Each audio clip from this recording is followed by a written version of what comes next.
Começou. Por que tá só o Juninho na tela? Porque só ele aceitou até agora. Só eu estou aqui. E eu? Acho que o Alessandro deve entrar. Por que eu não tô na tela? Entendeu o que eu quero dizer? Não. Aham.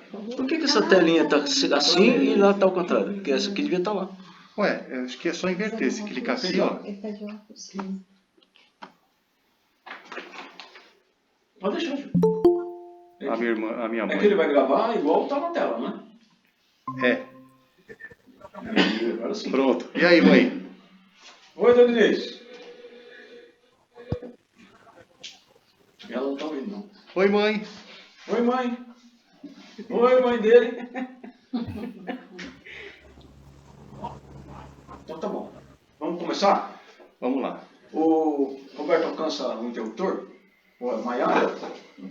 Qual que é esse aqui? É. É só pra gente fazer a prece de abertura, tá bom? Estão todos bem? Bem. Sim. Então vamos ficar melhor? Pedir ajuda para Deus Jesus? Vamos. Nós agradecemos a Deus, em nome de Jesus, por podermos nos reunir e mais uma vez tratar desses assuntos que interessam muito às mediunidades, especialmente para o trabalho no socorro e no auxílio. Agradecemos a presença de todos, encarnados e desencarnados. Nós agradecemos por vocês terem vindo e pedimos a todos que elevem o pensamento a Deus e a Jesus. E pedimos também que continuem no trabalho, no estudo e no aprendizado. E entendam de uma vez por todas que os trabalhos com a mediunidade servem para que vocês aprendam sobre os problemas que tratam nas suas reuniões. E vamos elevar o pensamento a Deus e ao Mestre Jesus, pedindo que estejam conosco os médicos, os instrutores e seus aprendizes, os mentores, os espíritos iluminados e superiores se liguem a nós, em nosso grupo, para o estudo e para o trabalho na sequência do curso. Pai nosso, que estás no céu, santificado seja o vosso nome, e venha a nós o vosso reino, e seja feita a vossa vontade, assim na terra como nos céus. O pão nosso de cada dia nos dá hoje. Perdoai as nossas dívidas, como perdoamos os nossos devedores. E não nos deixeis cair em tentações, mas livra-nos de todo mal. Porque vosso é o reino, é o poder e a glória para todos sempre. Graças a Deus e graças a Jesus. Tudo bem aí? Pode acender aí novamente? Esqueci de deixar o lenço aqui perto, né, gente? Para começar, vocês têm aí uma apostila? Todo mundo pegou? Sim. Então tá bom. Então vamos começar da seguinte situação. Na capa da sua apostila da primeira aula, vocês têm aí uma imagem. Tem uma foto aí? Uma foto de imagem. Essa imagem que vocês têm aí na capa, vocês sabem o que significa? Está escrito aí. Os apóstolos reunidos. Então, esse Pentecostes, se vocês olharem bem aí a imagem, a igreja diz que o Pentecostes foi uma reunião dos apóstolos e Maria, né? Nós não temos certeza disso, mas nós temos algumas indicações de que ao falar com os apóstolos, ao subir ao Pai, Jesus falou com os apóstolos e com Madalena. Porque Jesus indicou a Madalena que os apóstolos o encontrassem lá, naquele local. Está lá no capítulo 16 de Marcos, tá? Então existe aí uma controvérsia, se essa reunião aqui era Maria ou era Madalena. Porque pode ser até que seja Maria. O que eu quero dizer é que, como tudo isso é produzido, ou essas histórias foram relatadas depois de muito tempo pela igreja, a igreja não tinha muito interesse de aparecer Madalena, tá? Porque ninguém admitia que Madalena fosse o apóstolo preferido de Jesus, aquele com maior conhecimento e mais próximo. Então existe aí um monte de situação que eu coloquei essa imagem exatamente para vocês analisarem aí, quem quiser depois pesquisar e informar para nós no grupo. Beleza? Uhum. Então tá bom. Infelizmente eu vou ter que me socorrer aqui. Vou pegar uns guardanapos. Agora. Um papel de toalha lá na cozinha.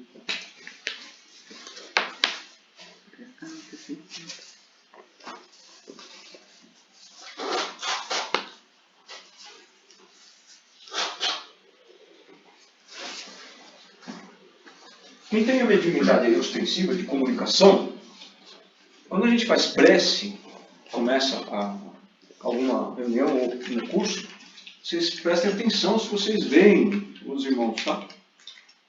Quando eu fico meio esquisito assim, é espírito que me envolve, tá? Mas eu não tenho psicofonia, tá? Eu me envolvo por emoção, porque tem uns espíritos meio grandão aí ligados a mim, e quando envolve a gente é difícil você conseguir parar em pé, tá? A perna amolece. Tá? Então, quem tem mediunidade aí de comunicação, que está trabalhando com a mediunidade ou está desenvolvendo, né, nas atividades das reuniões, presta atenção e liga o que Jesus pediu para a gente ligar. Quem tem olhos de ver, veja. Quem tem ouvidos de ouvir, ouça. Então, falando de mediunidade. Aí, para encerrar a abertura da imagem do Pentecostes, vocês estão vendo aí na imagem umas luzinhas em cima ali, como se fossem chamas. Uhum. Porque a ideia que a igreja colocou é que ali haveria o Espírito Santo que envolveu os apóstolos. Vocês se lembram disso? Não? Quem já ouviu falar sobre isso? Esse Pentecostes é importante para nós, tá? Aliás, tudo que tem no Evangelho. Mas o Pentecostes é importante porque as pessoas colocam essa situação mais ou menos como vocês estão na mesa agora. Só que vocês imaginem que ali eram 12. 13 com uma mulher, né?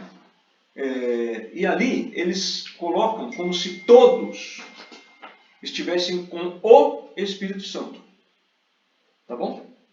Como se então houvesse ali naquele momento, alguma coisa parecida com aquele momento, foi criada a Santa Trindade. Tá bom?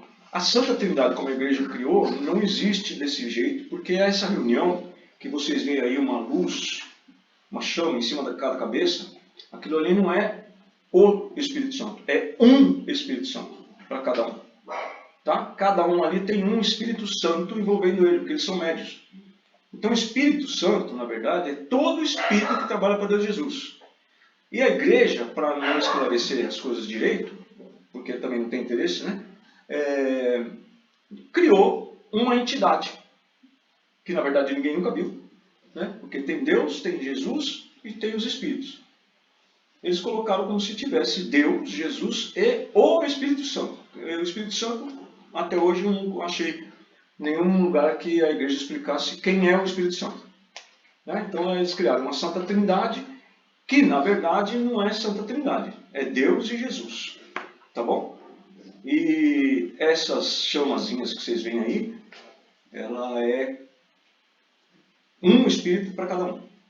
Tá bom? Não existe um mentor para todos, a não ser Jesus, que cuida de nós todos, mas também cuida do nosso mentor. Ok? Pentecostes vem de uma palavra interessante. Eu não sei falar, é claro, eu não sei falar nem grego, só sei falar em hebraico, né? Mas é Shavuot. Pentecostes tem esse significado, vem lá dessa palavra, que significa semanas. Pentecostes, vocês vão perceber que tem penta no começo da palavra. Tá? Então ele indica 5. Tá bom? São 5 semanas, ou 50 dias, perdão, depois da Páscoa.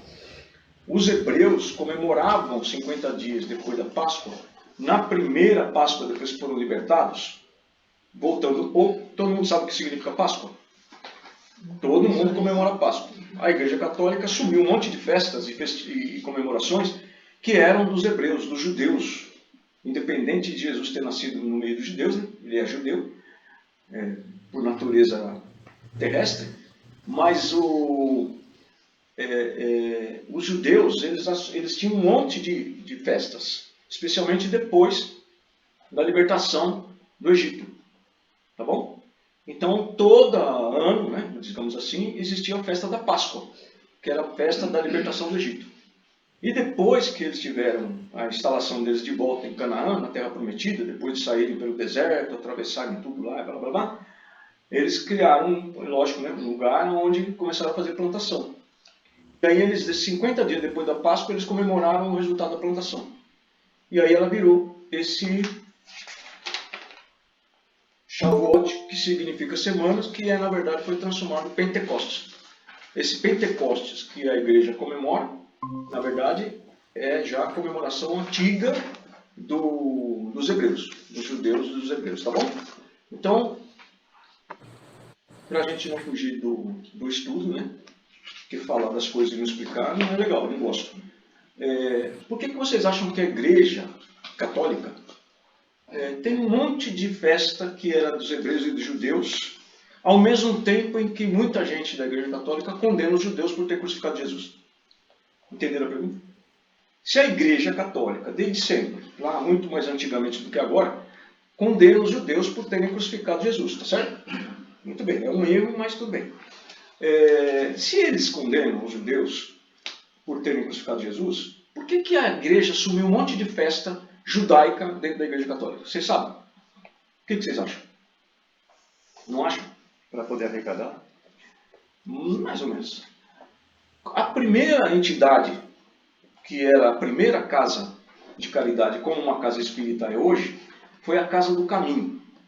Depois da crucificação, depois que Jesus ressuscitou, depois do Pentecostes, eles criaram a Casa do Caminho, lá em Jerusalém. Essa Casa do Caminho foi fundada por Pedro, João e Tiago. Tá? Tudo bem?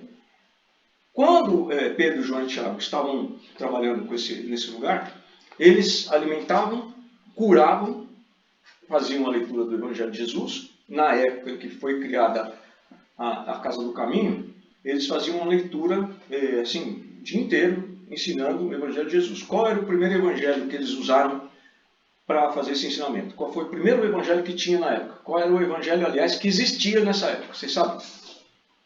Existe uma controvérsia grande aí na ciência, nos pesquisadores, mas o primeiro evangelho que existiu foi de Mateus, o Levi. Isso a gente descobre no livro Paulo e Estevão, tá bom? No livro Paulo e Estevão ele fala lá, o ano X, começa a contar a história e fala que ano que está contando aquela história. Esses eventos, os apóstolos usavam o evangelho de Mateus. Não existia outro evangelho ainda, tá bom? E como precisava de grana, de dinheiro, tinha a parte financeira, né? Para comprar alimento, medicação, cobertor, cama, etc. Eles dependiam de doação.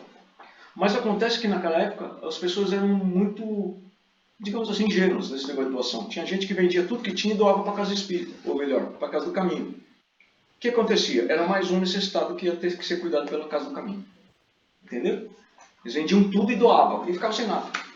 E não é isso que nós temos que fazer. A gente tem que ajudar a doar e resguardar o nosso próprio sustento, para a gente não virar mais um na rua. Tá bom?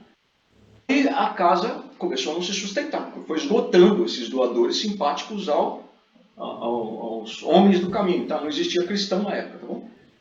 Vocês sabem quem que criou essa palavra cristão? Você sabe por que a gente se chama cristão? Por causa de Paulo.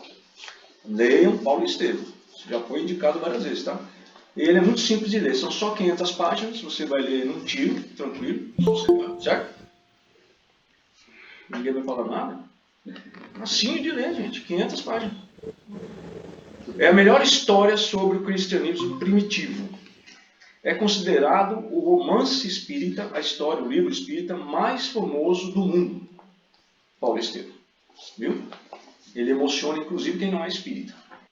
E aí, com a parte financeira extremamente fragilizada, os judeus, que não queriam que a Casa do Caminho falasse de Jesus, porque Jesus era perseguido, os cristãos também, mesmo antes de ter esse nome. Tá bom? Eles entraram, depois que Saulo se transformou em Paulo, tá? Saulo foi um dos caras que foi lá caçar os homens do caminho. Saulo entrou na Casa do Caminho para prender todo mundo, inclusive Pedro e João foram presos. E Tiago não foi preso porque ele estava lendo O Antigo Testamento. Não era o Evangelho que ele estava lendo, ele estava lendo o Antigo Testamento. Porque esses caras queriam que as escrituras de Moisés fizessem parte da casa do caminho. E não era esse o intuito. A questão foi criada por conta de Cristo. Então, é evangelho. Não é Moisés mais. Né? Tem os 10 mandamentos, mas o babado aqui é evangelho, não é Moisés. Só que os caras entraram e eles pegavam mesmo, prendiam e matavam todo mundo, tá? Ia todo mundo para as arenas e tudo mais. Não esquecendo que na época... Tem que desligar o microfone. Desligar o microfone de quem está no vídeo. Deve ser a Dona Inês. Não? Não. Não. Tá bom, obrigado. E aí, as pessoas eram caçadas mesmo, tá? Não é brincadeira, não. E para não ser morto, Tiago abriu as escrituras, ajoelhou lá e fez aquele como se estivesse lendo a Torá, que não tinha esse nome ainda, tá?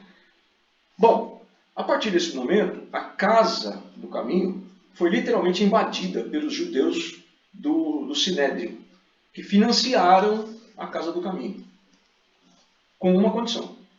Vocês podem ler o Evangelho, mas vocês têm que adotar também as escrituras de Moisés. Foi aí que começou os judeus do Sinédrio a entrar na igreja, antes mesmo da igreja ter esse nome de igreja. Depois isso foi se tornando muito comum, depois de 300 e poucos anos, se não me engano, quando o imperador de Roma, acho que Constantino, se eu não me engano, não é esse não, que ele adotou o cristianismo como religião oficial de Roma. Tá? Porque ele teve um sonho e tal, e no meio do dia, sonhando, olhou para o céu e viu uma cruz. E ele tinha uma batalha extremamente definitiva com os bárbaros. E aí, vindo à cruz, ele mandou pintar nos escudos dos soldados romanos a cruz de Jesus. E ele ganhou a batalha, atribuindo isso ao Jesus e transformou a religião cristã na religião oficial de Roma. Bom, daí para lá, você já sabe o que aconteceu. Já tinha os judeus, com a escritura de Moisés obrigatoriamente na casa do caminho, e na igreja, que já estava se tornando uma forma da igreja, como vocês devem ter ouvido falar, sobre a questão de Pedro, seu primeiro papa, aquela coisa toda, tudo enrolação, tá? Tudo invenção da igreja. E Roma, da Roma mesmo, dos soldados, do poder do Império Romano, começou a entrar na igreja, porque ele percebeu, além de ter a religião oficial para Roma, eles perceberam que quanto mais eles perseguiam cristão, mais cristão brotava. Então eles viram a religião cristã como uma forma de domínio. E aí Roma entrou na igreja como o último, digamos assim, última escapatória deles para afundarem, porque Roma foi dissolvido porque perderam várias batalhas para os bárbaros e ela acabou, tá? O Império Romano desabou. Mas restou a eles o domínio de uma parte do mundo pela igreja, que era para ser só de Jesus e virou a igreja romana. Vocês não sabiam disso? Não. A gente tem um monte de história aí que está nesses livros que eu falo para vocês. Paulo Estevam é um livro muito importante para o espírita. Mas vamos lá. Beleza? Seguindo em frente, que atrás vem gente, como dizem, né? Nós temos na primeira folha aí, na página 1, nós falamos sobre princípio inteligente, tá bom? Ocorre o seguinte, nós temos uma situação de princípio inteligente para a gente entender como é que tudo começou. O espiritismo é evolucionista, tá? Ele não é criacionista, como as igrejas evangélicas, a própria igreja que nós estamos falando, na igreja católica hoje, que é a igreja de Roma. Todas as religiões cristãs que vocês conhecerem ou ouvirem falar, exceto o espiritismo, ela é criacionista. Então Deus estalou o dedo, criou o planeta. Deus criou não sei o que, criou o sol. Estalou outro dedo, piscou, criou o homem. Né? E depois soprou o barro, criou o homem, depois criou o homem da costela do Adão, e é criacionismo. Ou seja, nós não viemos de lugar nenhum. Compreende? Nós não nascemos em algum lugar de uma forma que nós fomos melhorando nossas condições. O que nós mesmos sabemos que não é possível. Hoje você é uma pessoa, amanhã você está em outra encarnação melhor do que essa. Mesmo que seja muito pouco, ou que você não perca o que você conquistou. Tá? Então tudo que a gente conquista como espírito não perde nunca. Tá bom? Mas em cada encarnação a gente melhora um pouco. E as religiões não acreditam nisso. Tá? A única religião que acredita no reencarno e que chega perto, muito perto de alguns conceitos do Espiritismo é o budismo.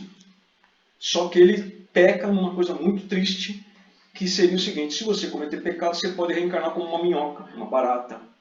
Ou seja, nós já fomos minhoca, já fomos barata, já fomos girafa, já fomos dinossauro, antes de ser espírito. Você não pode inverter. Ou seja, o Livro dos Espíritos explica, e é a realidade, de que o espírito não retroage. Você pode estacionar do jeito que você está. Não quer melhorar? Beleza. Mas você não retroage. Tá? Você não vai voltar para cá como um animal, como um ser inferior ao espírito. Então, a atenção é o seguinte: na Terra, no planeta Terra, nós somos o ser mais evoluído, mais elevado que existe.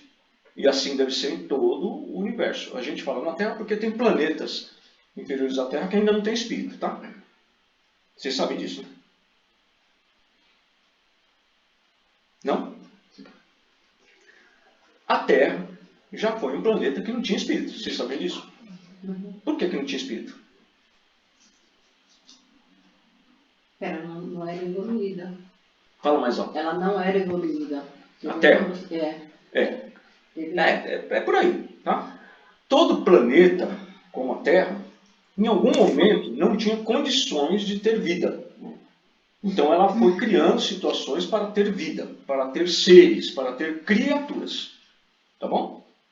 Deus cria, quem é criado é criatura. Para ter criaturas vivendo na Terra, teve que ter um início. Então, por exemplo, quando a Terra foi criada, a Terra era uma bola de fogo. Era como se você estivesse dentro de um vulcão, a Terra inteira fosse um vulcão, com lava para todo lado. Tá? Então ali não tem como ter vida nenhuma. Ali só tinha minério. Tá bom? Depois de muitos e muitos e muitos bilhões, milhões, bilhões de anos, a Terra foi resfriando. Ela foi esfriando. E quando ela vai esfriando, ela começa a criar atmosfera. Então, no primeiro momento só tinha o hidrogênio, por assim dizer. Depois, houve uma combinação do hidrogênio com outro gás que veio depois, que é o oxigênio. Né? Não é assim? Tá certo?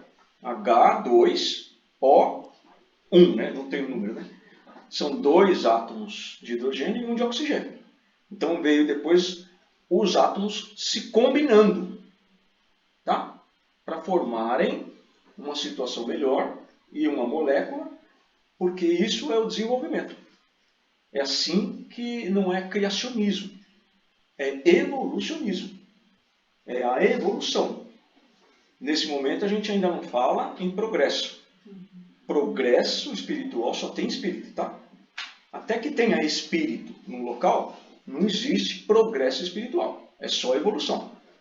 Essa evolução, existe um elemento que vai evoluindo em planetas como a Terra. Tá bom? Porque tem planetas que não têm espírito que nem nós, tá? Ele já é um lugar para espírito superior. Então nós temos várias escalas, tá? De espíritos, de planetas, tá bom? Cada um nas condições de receber aquele ser. Planetas superiores a nosso e superiores à regeneração vão ter espíritos com corpos fluídicos ou menos materiais que o nosso. Por consequência disso, pela lógica, planetas inferiores ao nosso, né, o corpo é mais rústico, mais denso, mais pesado.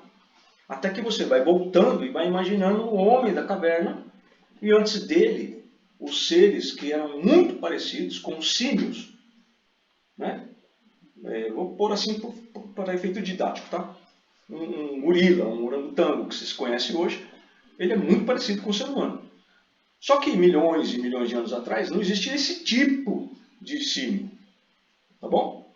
Eram outros tipos, mais rústicos, muito mais ferozes. É só você lembrar que teve dinossauro, né?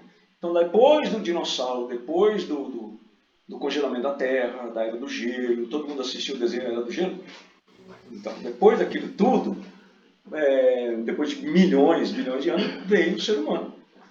Porque primeiro os seres animais que sobreviveram à Era do Gelo eles foram melhorando as suas condições físicas. Até que um dia teve um símio, tá bom? Um primata, em condições orgânicas de receber um espírito. Vocês já ouviram falar sobre o elo perdido que a ciência procura? Tá bom, esse é o elo perdido. Tá? Então, daquele primata que não tinha espírito, ao primata que tinha espírito, e aí eles não descobriram ele ainda, mas ele deve ser considerado um homem, né? Por assim dizer. Existe um salto e a ciência não consegue explicar. O espiritismo explica isso? Sim. E vocês sabem qual que é a explicação do espiritismo para isso? Funciona assim. O primata tem condições de receber um espírito, tá bom? Então ele vai ter um cérebro de acordo com o mínimo necessário para o espírito começar a ver as coisas e um dia, depois de milhões de anos, começar a pensar nas coisas. Tá? Entre aquele que não, na época que não tinha espírito, porque não tinha primata capaz de receber espírito, e o primata capaz de receber espírito e o primeiro espírito, existe uma vontade, mentalização, que traz espíritos de outros planetas superiores para habitar planetas em que já existe vida capaz de receber espírito. Tudo bem até aí? Então vamos voltar um pouquinho. Aqui nós temos o prazer de apresentar para vocês o átomo do nosso artista, premiado em Paris, Júnior, Adjaidar Júnior. O Júnior desenhou esse átomo para nós, tá bom? Ele também é tímido, ele fica vermelho. E aqui é um desenho também sobre o nosso sistema solar. Tudo bem? Dá para ver aí? Tá. O Roberto vai ter um pouco de dificuldade, mas aqui é um átomo com os seus elétrons no entorno, girando em torno dele, com um núcleo de prótons e nêutrons, e aqui um sistema solar, o sistema solar da Terra. Tudo bem? Então aqui nós temos, quem é que está aqui, Júnior? Mercúrio. Netuno, Mercúrio. Mercúrio, Vênus. Vênus, Terra. Terra, aqui é a Terra, Terra. aqui Marte. Marte. Marte, Júpiter. Júpiter, Saturno. Saturno. Urano. Vocês perceberam o anel de Saturno aqui, né? Não importa se na realidade tem mais de um, mas ele pôs aqui para diferenciar. Aqui, Urano. Urano, Netuno. Netuno. Então, Quem? Plutão. Plutão. Plutão está aqui? Plutão não foi descaracterizado como planeta? Virou estrela? Na época que eu estudei, não. Ah, tá. Tá certo. Na época que nós estamos estudando, vamos fazer uma observação, tá? Se eu não me engano, Plutão foi desconsiderado planeta, tá? Ele virou estrela de alguma coisa aí, de algum planeta, que a gente não sabe o que é. Então tá bom. Meninos e meninas, vocês veem alguma similaridade? Você vê alguma coisa parecida entre um e outro? Então digam, o que vocês acham que está parecido? Força, gente. Isso é um curso interativo. Se alguém lá do Google Meet souber ou quiser palpitar, pode falar, abre o microfone. O que vocês acham? Tem o núcleo e tem os outros os em volta, planetas né? em O volta. Sol, o núcleo ali do átomo, e aí tem os os planetas. elétrons, né? E tem os... Então vamos lá. Vocês estão dizendo que o que é parecido um com o outro núcleo e núcleo. é que aqui os planetas giram em torno do Sol, Isso, do núcleo. que a gente poderia colocar numa comparação grotesca, como se fosse o núcleo do sistema solar. Tá certo? Isso, E aqui nós temos o núcleo do átomo e os elétrons girando em volta dele. isso. Tá certo? O que mais que vocês veem de similaridade? O que vocês acham que parece importante dentro disso que vocês falaram? Que é importantíssimo se observar. Pensem. Mais rápido. Ambos A são rotatividade. movimentados por energia. Um de cada vez? Ambos são movimentados por energia. Certo. Vamos lá. Sustentados. Fátima. Todos estão em volta, né, do núcleo, do Sol, todos giram em torno. Tudo bem. Eu falei a rotatividade também. Como? Rotatividade dele. Tá bom. A ideia é a seguinte. Isso aqui é um sistema solar gigantesco, imenso. Imensurável, tá bom? Isso aqui é um átomo. É a menor partícula conhecida do homem até pouco tempo atrás. Ele é tão pequeno que ele não pode ser visto a olho nu. Tá? Para você ver um átomo, você precisa de microscópios altamente tecnológicos, eletrônicos, tá bom? Computadorizados. Então isso aqui é invisível, tá certo? Em algum momento da história da Terra, não tinha como ver, tá certo? Então ele pertencia ao mundo invisível. O que vocês pensam disso? Um dia, todos da Terra vão ver os espíritos que estão no mundo invisível. Hoje, em laboratório, já se descobriu a subpartícula do átomo. Já descobriram que não é a menor partícula existente na Terra. No futuro, daqui a uns 5.000 anos, a ciência vai descobrir que as subpartículas do átomo têm subpartículas. E assim por diante, de modo infinito. Tá bom? Porque eles criaram os colisores de átomos, aceleradores de partículas, para descobrir e para imitar o Big Bang. Que eles acham que o universo foi criado numa explosão cósmica. Tá bom? Não. Foi criado pela vontade de Deus. Então, através da vontade, muita coisa vocês podem fazer, por isso que Jesus ensinou. Vocês podem fazer tudo o que eu faço e muito mais. Tá? Lembra o que ele fazia na época? Há 2.000 anos atrás, a gente curava as pessoas por imposição de mão, pela vontade de fazer bem. Nós esquecemos de fazer isso. Então, você tem uma pessoa doente em casa, eu falo para você, põe a mão e faz uma prece que a pessoa fica curada. Você acha que não. E aí ela não cura. Entendeu? Por quê? Por que você não consegue curar? Quando você fala que... Porque não tem fé. Falta de fé. Até não, o Zé Menezes falou, né? Que a cura Ensinamento de Jesus. Tá? Quem te curou foi a sua fé. Mas tem um negócio muito particular aqui, gente. Que vocês devem observar é o seguinte. A perfeição das criações de Deus. Vocês perceberam que os elétrons não colidem nem um com o outro, nem com o núcleo? Até porque se houver uma colisão aqui, vai acontecer um problema sério, né? Não é uma fissão nuclear. Depois vocês assistam um filme sobre a criação da bomba atômica, que eu assisti, e nós cuidamos do camarada que eu esqueci o nome agora. Oppenheimer. Isso, Oppenheimer. E vocês perceberam que isso aqui é um negócio estratosfericamente gigantesco e também não há colisão dos planetas? Então ele não é que ele só anda aqui em volta do núcleo no átomo e em volta do Sol. Existe um equilíbrio.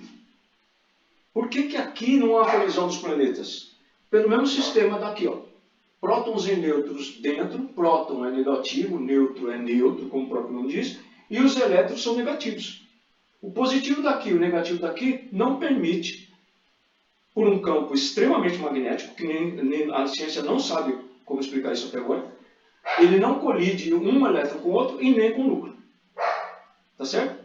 E aqui nós temos o Sol, que em algum momento no Sol tem algum tipo de energia, tá bom? Que faz com que, contrário à energia dos planetas, eles não se aproximem mais do Sol e não colidam entre si. O que vocês acham que é isso? Além do magnetismo. Princípio inteligente, não? Aí é que nós vamos chegar com o negócio. Esse lugar aqui onde vocês vivem, a Terra é qual, Júnior? É o terceiro. Esse? É, Esse aqui? Ô Júnior, cadê o... Qual que é, Júnior? Esse aqui? é a terceira órbita, é. Isso. Esse lugar aqui onde vocês vivem, nós vivemos, notem que a gente veio, muitos de nós veio do sistema solar que nem é esse, tá?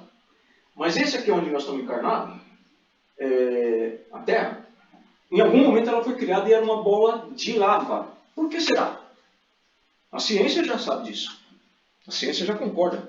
Você pode ir no YouTube e pergunta lá, pesquisa lá como foi criada a Terra. Você vai ver uma bola de fogo. A bola de fogo que a Terra era quando nós começamos a contar aqui que não tinha elementos ainda, não tinha vida, lembra? Não falamos agora há pouco? Não tinha vida na Terra porque só tinha o minério. Era lava, era um vulcão. A Terra era um vulcão, todo ele era um vulcão. Em ebulição de lava o tempo todo, tá certo? A lava tem um nome, né? Quando sai do vulcão hoje, a gente chama ela de magma. Aí, quando a Terra foi criada, por que ela era uma bola de fogo? Vocês lembram de alguma coisa quando vocês veem o desenho da criação da Terra? O que lembra a bola de fogo da Terra? Sol.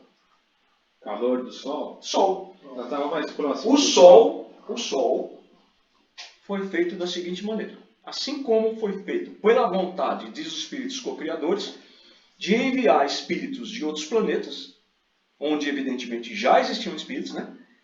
Foram mandados para cá, para viverem nos corpos já prontos para o espírito. Por isso que a ciência não descobre o elo perdido. O elo perdido está na mentalização, porque a ciência não admite a criação pela vontade divina.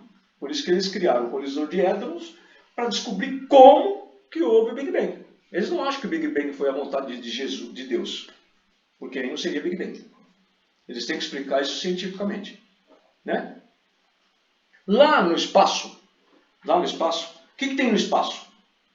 Você está lá perdido no espaço. Lembra da série? Você tem muita gente aqui que não é da época, né? Maiara, por exemplo, a Débora não é da época do Perdido no Espaço. Lá perdido no espaço, você está perdido no espaço. Um espírito que era para reencarnar na Terra e não gostou da ideia, porque morava em Júpiter, né? Ficou revoltado e se separou do nosso grupo e ficou no espaço. Vocês já viram isso na reunião. O que tem lá no espaço onde ele fica? Pode chutar, gente. Vocês estão com medo de quê?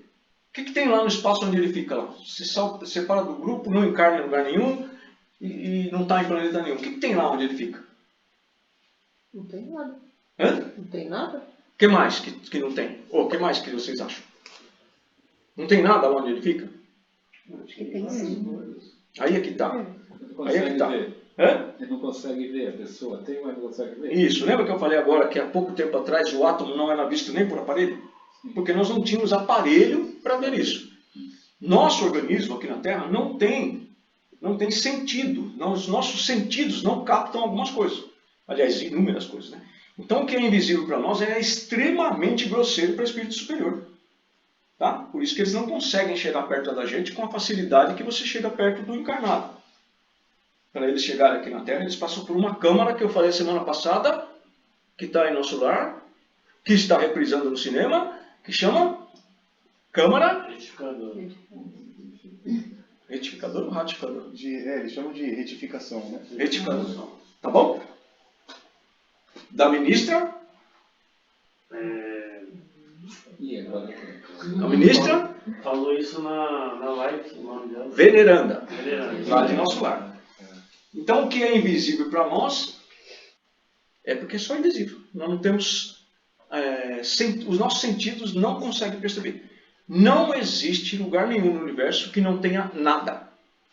Tudo bem? O nada, o vácuo, o nada não existe. Se não existe nada, não existe vácuo, não existe lugar nenhum no universo que esteja vazio, absolutamente vazio de qualquer coisa, o que tem no espaço então, onde os espíritos podem ficar lá flutuando, sem planeta, em lugar nenhum? O que vocês acham que existe lá? A ciência tem um nome para isso. Tá? Poeira cósmica. Tá bom? Poeira cósmica. Está escrito lá nas informações que eu estou mandando para o grupo pegar as coisas que vão cair, que vão aparecer na reunião de estudo, para vocês não ficarem tão perdidos. A poeira cósmica está, mais tecnicamente falando, ela tem uma diferença. Existem planetas, como a Terra, que um dia vai acabar, vai explodir. Por exemplo, todos os planetas aqui em volta do Sol, que dependem do calor do Sol para ter vida, quando o Sol esfriar totalmente, o que acontece com eles? Acaba. Beleza? Aí o Sol acaba, a Terra explode, sei lá o que acontece, né? Se o Sol esquentar muito, a Terra explode. Vamos dizer assim. Se a Terra explodir, todo o material da Terra vai ficar perdido no espaço? Força. Se o Sol explodir? Se a Terra explodisse, o Sol esquentasse muito e explodisse a Terra. A Terra ia acontecer o quê com ela? A Terra, com o material da Terra? Ela vai ficar ali também, por causa da gravidade. Né? Ela volta a uma cadeia, por assim dizer, quase fluídica, mas é uma cadeia de poeira cósmica. Então você pega o material de planetas que se acabaram, tá bom? E ele volta ao espaço e é reutilizado para a criação de novos mundos. Tá bom? Não se fixe em sistema solar, porque tem sistemas planetários que não tem Sol, tá? Está lá no Livro dos Espíritos. Julgas então que somente existe calor do Sol ou luz para iluminar um planeta? Tem várias formas de luz e de calor que não é necessariamente Sol no universo, tá? É que nós somos bem miudinhos assim, tá bom? Então lá, quando você está lá no espaço, tem um monte de coisa lá, flutuando. E muitos deles invisíveis. Um deles é o fluido... Hã? Então? Não. Fluido universal. Tudo que existe no universo advém a princípio do fluido universal. O fluido universal, a poeira cósmica, as cadeias fluídicas que existem no espaço, são movimentadas para obedecer à vontade de Deus. Tá bom? E aí a vontade de Deus é criar um sistema planetário novo. Beleza? Beleza. Então vem cá, filho. Ele chama Jesus. Chama mais uns 3 ou 4 parça ali, filho dele. Mas chama Jesus. Tá beleza? Beleza. Então pode criar lá o sistema solar para criar o planeta Terra, Júpiter, Netuno, etc, etc, etc. Beleza? Tá bom. Claro que no começo não tem nome, né? Aí o que um espírito co-criador faz? O mesmo que ele faz bilhões de anos depois para colocar espírito no primata em condições de receber espírito. Vontade. Tá bom? O espírito co-criador, junto com Deus, atendendo à vontade do Pai, mentaliza. E ele vai mentalizando e essa poeira cósmica e fluido universal começa a girar num movimento de fora para dentro. Como chama o movimento de fora para dentro? O liquidificador tem um movimento circular. Centrífugo. Esse é centrífugo. Tem um outro. O centrífugo joga para fora. E tem o que joga para dentro. Tá? Então ele pega o que está lá no universo e faz uma movimentação de um giro, como se um fosse para a esquerda e outro para a direita. Tá certo? E esse centrípeta... Tem o microfone ligado aí. Esse centrípeta acumula esse material, mais o fluido universal, e pela mentalização do Cristo, do Espírito co-criador, estamos falando do sistema solar da Terra, tá? Existem zilhões, um número infinito de espírito puro como Jesus, tá bom? Com a mentalização, ele vai fazendo essa movimentação centrípeta e aquece para haver a fusão, para que isso se vire uma massa incandescente, tá bom? Mais ou menos assim, só para ter uma ideia, porque a gente não sabe o tamanho, mais ou menos uns 1 milhão de vezes maior do que o Sol. Tá? Ela fica assim, gigantesca, imensamente maior do que o Sol que a gente conhece hoje, tá bom? Até que ele tenha condições de ter bastante material ali, elementos, fluidos, poeira cósmica, tudo já aquecido, pegando fogo no universo, tá bom? Lá no espaço. E aí ele começa a fazer um outro movimento. Um movimento contrário. Esse movimento contrário, ao final dele, vai fazer com que aquela bola esfrie bastante, mas continue sendo o Sol que vocês conhecem. Então vamos lá, a superfície do Sol deve ter mais ou menos, em alguns lugares, 10 mil graus Celsius, chegando a 15 milhões de graus no núcleo. Estou dando um número aproximado porque eu não lembro mesmo, tá? Aí quando ele começa a fazer um movimento centrífugo do liquidificador, até que ele esfrie, ele vai soltando pelotas, bolas, tá bom? Esferas gigantescas ao seu redor.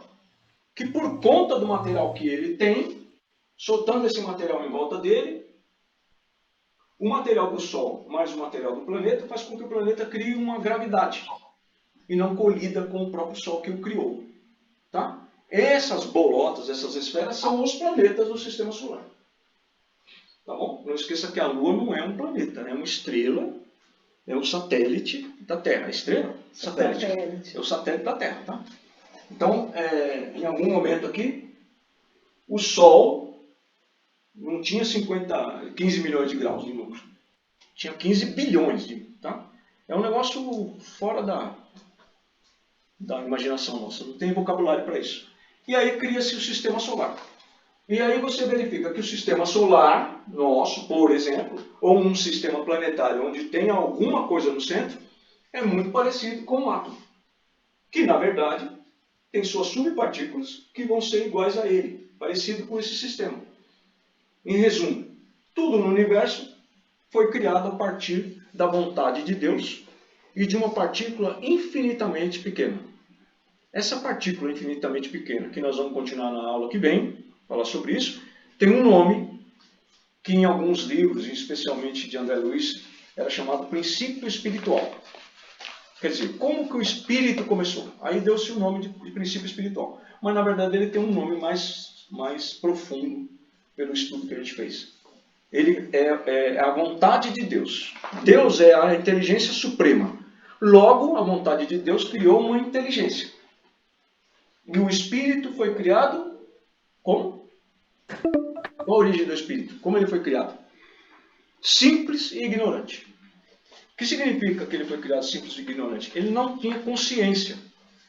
Ele é um ser inanimado, né? Ele não tem... Não é orgânico. Ele é inorgânico. Ele está lá nos primórdios do mineral. Antes do mineral existir na Terra. Ele é o princípio inteligente. Então ele inicia uma condição de um ser de ter inteligência. Porque foi criado pela inteligência suprema. Então ele se chama princípio inteligente. Tá? Princípio inteligente está no início de tudo que você imaginar na Terra e participa de tudo que você tem até hoje na Terra. Tá? A sua roupa, a terra do jardim, as flores, a planta. Então tudo tem um início que você não sabe como ele vai ser no futuro. Por exemplo, uma semente da minha mexeira aqui, quando você olha a semente, se você não conhece aquilo, você é um cara primitivo, que está conhecendo aquela planta hoje através da semente, você não vai imaginar que aquela semente de ameixa vai dar uma árvore dando um fruto tão maravilhoso. E uma árvore tão bonita. É mais ou menos isso. O princípio inteligente, ele vai percorrer bilhões de anos em 3 reinos. Tá? Mineral, vegetal e animal. Em cada reino desse, ele vai viver, ele vai ter experiências, conhecer tudo que você imaginar. Por exemplo, o minério de ferro. Ele vai conhecer tudo que tem no minério de ferro. Dentro, fora, do lado, embaixo. Tá bom? O princípio inteligente vai viver isso por experiências de 1,3 bilhões de anos na Terra. Tá bom? 1 bilhão, 300 milhões, 333 não sei o que e assim por diante. Tá? Até que ele chegue na condição do animal entrar no reino que foi apelidado de hominal. Tá? Que é o reino animal racional. Beleza? Por enquanto, é isso aí. Estamos entendidos? Pegaram tudo aí? Muita dúvida? Só quando for ler tudo. Então depois vocês conversam, passam para o grupo e a gente vai conversando, tá bom? A reunião de estudo está encerrada. Beleza? Nós vamos nos despedir de quem está lá no Google Meet. Obrigado, gente. Tchau, Alessandro, marido Nenês. E o Júnior? Juninho. Juninho, tchau. Fiquem com Deus. Depois nós conversamos. Nós vamos encerrar aqui, tá? Tchau.